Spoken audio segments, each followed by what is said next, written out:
When you're location scouting and trying to find a great place for drone photos and videos, don't waste your time flying your drone around and using up the battery to find that spot, and don't waste your time driving around trying to find that spot. How I location scout before I'm even on location, coming up. And if you're new here, welcome. I'm Christine, and this is Create with CL, where I give away all of my secrets on what goes behind being a travel creator. And one of my tools is my drone. In this week's video, I'm giving you my 5 steps for how I location scout for flying my drone. And this is especially important to me because I'm a non-stop traveler, and I don't want to spend my travel time trying to find the shots. Step 1 is to use Google Maps. When you look at it in the standard way, it doesn't tell you a whole lot. Like, I'm able to see something called Turtle Beach Access. That's not really that helpful. It's when you turn it onto satellite that you can start finding more things. And when I zoom in this example, I was able to find the actual parking lot that I should go to try to fly my drone. Here's another example. When I was in Dana Point, California, I knew there was a cool harbor in the area. And when I flipped on the satellite, I was able to see not only is there a cool harbor, but there's 2 piers in the area that will also be really cool to drone at. And so that was a really awesome thing to do that helped me to find this shot.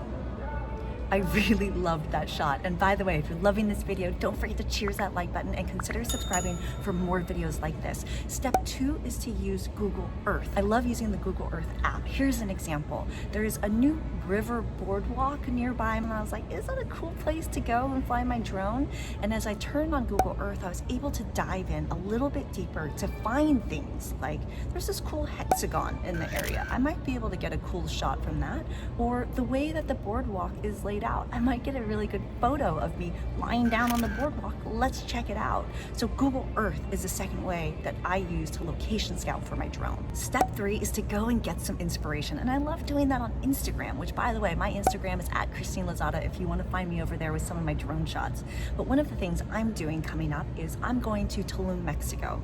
And I don't really know a lot about it. And so I'm going to look up the simple hashtag of drone Tulum and see what I find on there. And as I look through this gallery, I'm like, oh, that's a cool shot. I might want to drone something like that. And when I click on it, I'm able to see the location of where this awesome place is. And maybe that gets put onto my radar. And then I go back to steps 1 and 2, right? Google Maps, satellite, and then Google Earth, and then location scout, and maybe go hit that spot. Half of location scouting is finding locations, but the other half is doing your homework. And so step 4 is about looking at the drone maps to make sure, can you even fly there? Right now, I'm on a staycation, and to be honest, I'm kind of hungover right now, in West Palm Beach. And when I look at the drone map, I'm really close to the airport, and there's a lot of areas I can't actually fly in over here. So I need to make sure that I'm going outside of the airport zone to be able to fly, or getting my waiver to be able to fly in this area. And step 5 is checking the weather. I like to use just the standard, the Weather Channel app, and I pay for the premium version of it, and I love to look at it hourly. Looking at the entire day isn't going to help you. You might have rain coming in during different parts of the day, or you might not want to fly your drone when it's cloudy outside. I also like to look at the times for sunrise and sunset and making sure I'm out there at least an hour beforehand to get those really great shots in the really good lighting. Bam! 5 steps on how I location scout. If you enjoyed this video, cheers that like button. Sign up for my newsletter below for really helpful tips like this. I'm here every week with new videos. I'll see you in the next one. Ciao.